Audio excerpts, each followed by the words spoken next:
Hello students, तो आज मैं आपके सामने लेके आया हूं हेनरी फ्योल के 14 प्रिंसिपल्स। ये क्वेश्चन एग्जाम के पॉइंट ऑफ व्यू से बहुत इंपॉर्टेंट है। 5 मार्क्स या फिर 10 मार्क्स के लिए इस क्वेश्चन को पूछा जाता है। अगर आप पिछले 10 इयर्स के एग्जाम्स में देखेंगे तो 6 to 7 टाइम ये क्वेश्चन आ चुका है। मतलब ये क्वेश्चन बहुत इंपॉर्टेंट है, बहुत ध्यान से सुनिएगा इस वीडियो को। Okay, what are the contents we are going to learn in this video?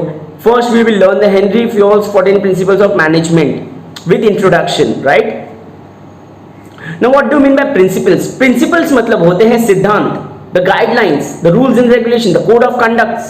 Okay, तो हेनरी फ्योल जो फादर ऑफ मॉडर्न मैनेजमेंट कहलाते हैं, उन्होंने हमारे सामने एक बेस्ट मैनेजमेंट गाइडलाइंस के लिए 14 प्रिंसिपल्स रखे हैं। अगर आपको आपके बिजनेस को प्रॉपर्ली मैनेज करना है, एक प्रॉपर मैनेजमेंट लेके आना है, आपको एक अच्छा मैनेजर बनना है, आपकी ऑर्गेनाइजेशन में बेस्ट मैनेजमेंट लेके आना है, तो हेनरी फ्योल कहता है मेरे 14 प्रिंसिपल्स फॉलो करो।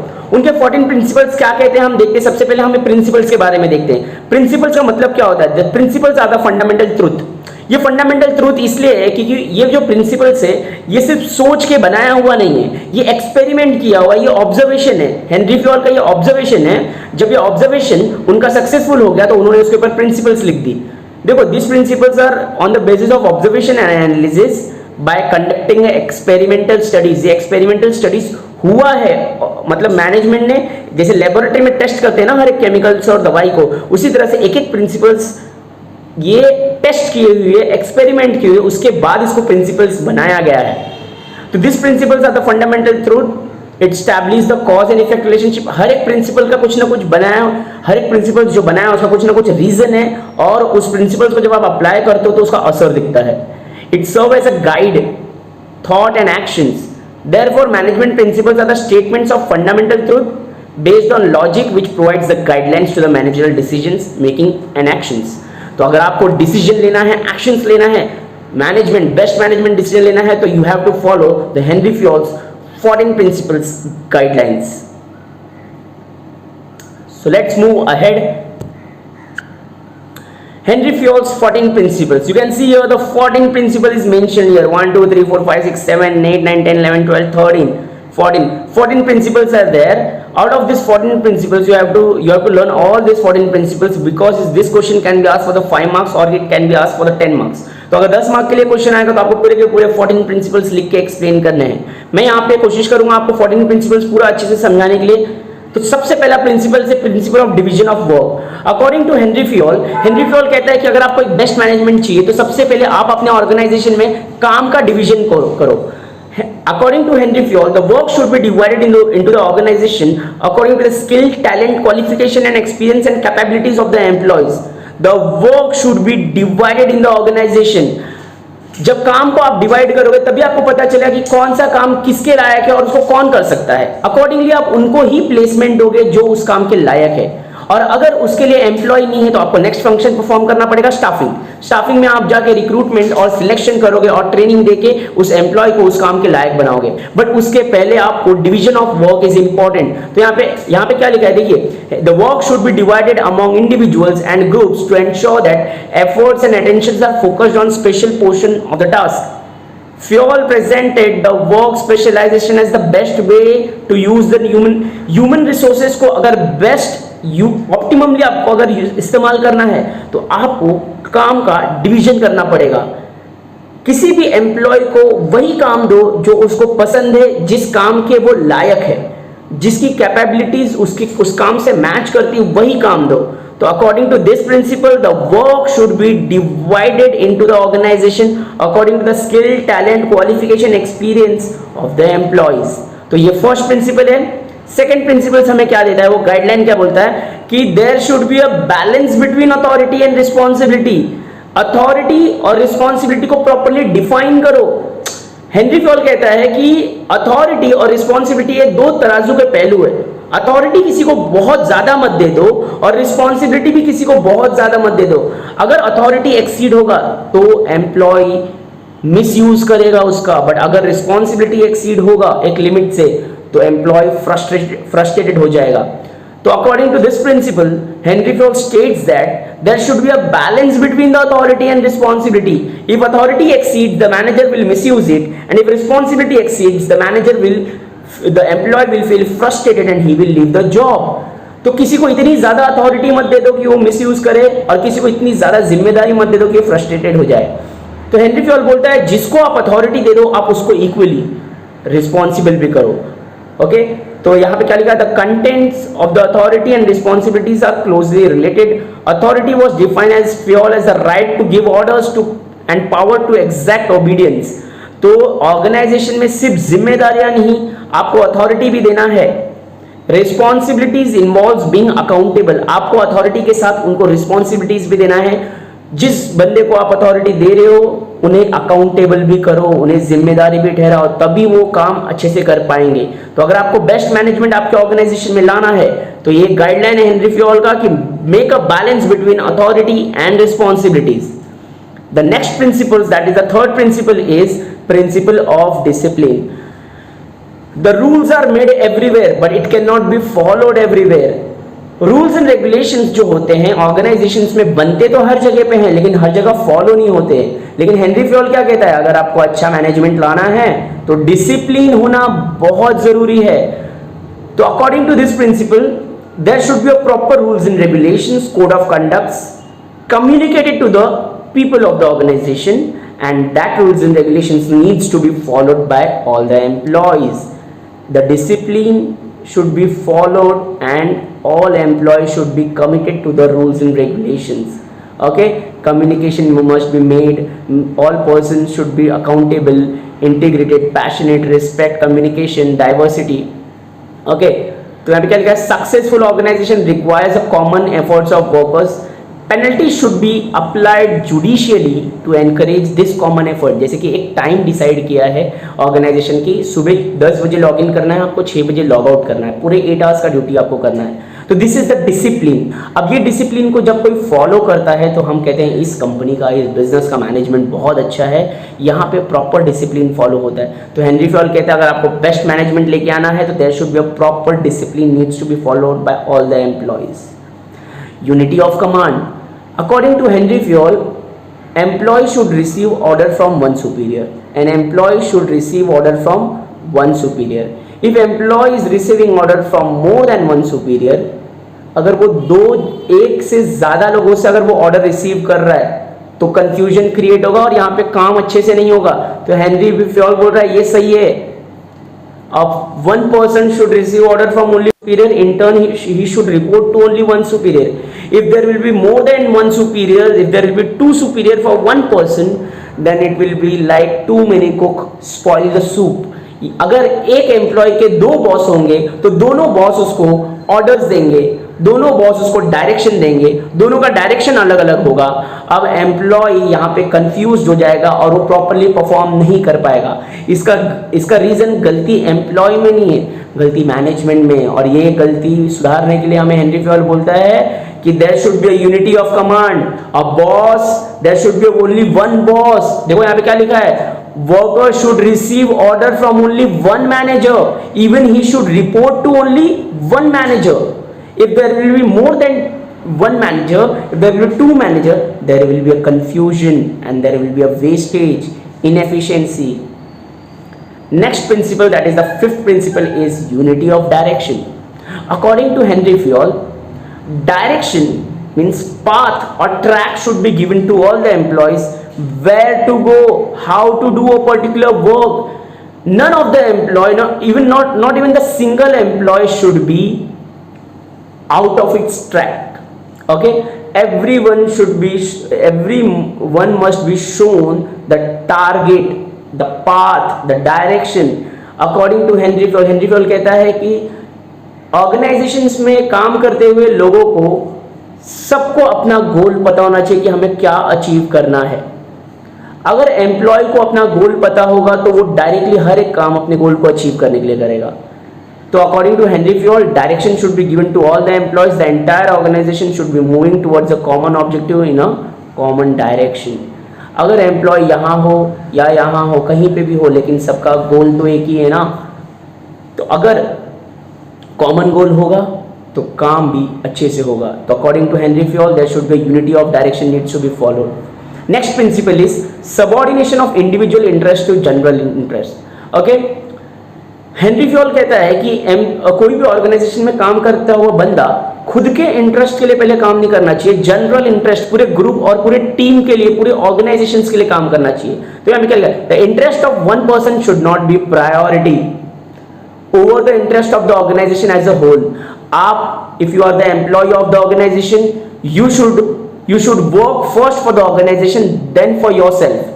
तो हेनरी फ्योल बोलता है जब इंसान का ह्यूमन थिंकिंग, ह्यूमन बिहेवियर, उसकी मेंटालिटी ऐसी होगी कि वो ऑर्गेनाइजेशन के लिए काम कर रहा है, तो वो खुद के लिए भी काम करेगा। तो सबसे पहले आपको ऑर्गेनाइजेशंस के लिए काम करना है, जनरल इंटरेस्ट के लिए काम करना है, बाद में आपको इंडिविजुअल इंटरेस्ट के लिए काम करना है। इट मीन्स ऑर्गेनाइजेशन को सबसे पहले प्रायोरिटी देनी है आपको।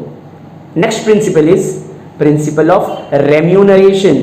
According to this principle every employee should be fairly paid. मैंने हाईली पेड नहीं कहा, फेयरली पेड। जो लेस कैपेबल है उसको कम सैलरी दो, जो ज़्यादा कैपेबल है उसको ज़्यादा सैलरी, जो बहुत ज़्यादा कैपेबल है उसको ज़्यादा salary.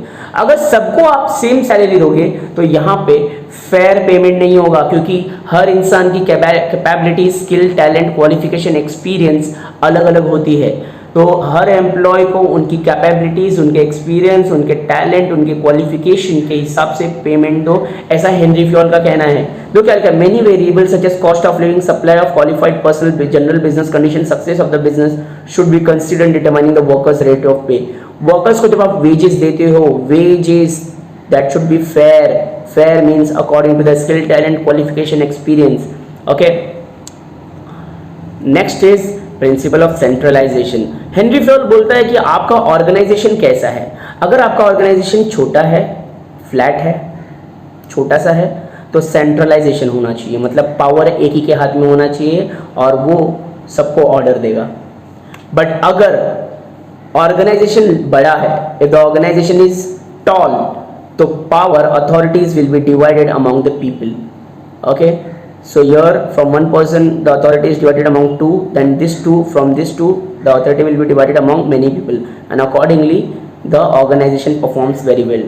So according to this principle, the authority, the power should be divided according to the size of the organization. देखो यहाँ पे क्या लिखा है, Fayol defines the centralization as the lowering the importance of subordinate role.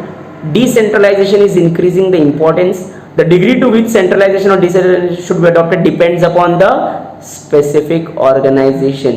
तो centralization या फिर decentralization आपको फॉलो करना है, डिपेंड करता है organizations पे, बड़ा है या छोटा है या क्या है, कैसा है, उस पे। According to this principle, scalar chain, the hierarchy needs to be followed. Her organization में एक hierarchy होता है, top level, middle level, lower level. Top level directly lower level से कम्युनिकेट नहीं कर सकता, lower level directly top level से communicate नहीं कर सकता। मिडिल लेवल को हमेशा लिंक करना है टॉप लेवल और लोअर लेवल में। इट मींस सारे लेवल्स ऑफ मैनेजमेंट का हायरार्की फॉलो करना है। अगर हायरार्की फॉलो नहीं होगा तो वहां पे कंफ्यूजन होगा, वहां पे डिस्प्यूट्स अराइज होंगे। तो यहाँ पे क्या लिखा है, managers in the hierarchies are a part of chain of authority scale. Each manager from the first line supervisor to president possess certain amounts of authority. हर मैनेजर को कुछ ना कुछ अथॉरिटी है। The president possesses the most authority. The first line supervisor. The lower level manager should always keep upper level managers informed of their activities.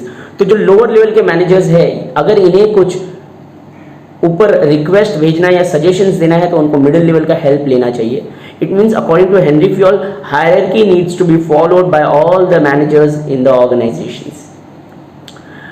Principle of order means everything, every object, everything, even the human being employee should be in its place.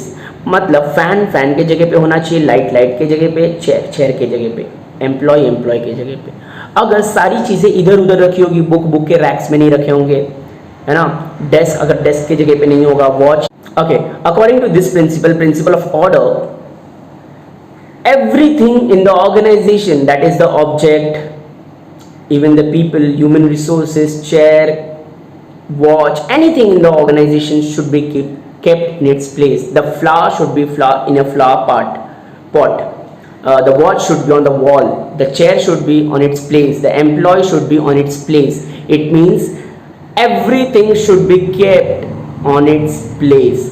सारी चीजें उनकी जगह पे होनी चाहिए। अगर सारी चीजें उनकी जगह पे नहीं होगी तो हम क्या कहते हैं, यहाँ का मैनेजमेंट सही नहीं है। तो हेनरी फ्योल हमें सजेस्ट करता है, हमें गाइडलाइंस देता है कि principle of order needs to be followed by all the people in the organisations. Next is principle of equity. Henry Fayol कहता है कि management should not do any partiality as the employees are male or female, should not be biased. The management should not be biased in respect of any culture, any diversity, any religion or caste, creed or sex. So according to this principle, all employees in the organization should be equally treated by the management. अगर management सब लोगों को equal treatment देगा, equal treatment मतलब सबको सबके साथ equally behave करेगा, सबको आगे बढ़ने का मौका देगा, तो वहाँ का मैनेजमेंट हम कहते हैं कि ये बेस्ट मैनेजमेंट है, because the management give importance to everybody here. Okay, next principle is stability of tenure of personnel. So employees जब एक ऑर्गेनाइजेशन में आता है तो वो एक्सपेक्टेशन के साथ आता है कि उसको सैलरी मिले ना मिले, सैलरी अच्छी मिले ना मिले, लेकिन उसको जॉब सिक्योरिटी मिलना चाहिए। जॉब सिक्योरिटी आज की तारीख में सबसे ज़्यादा इम्पॉर्टेंट है।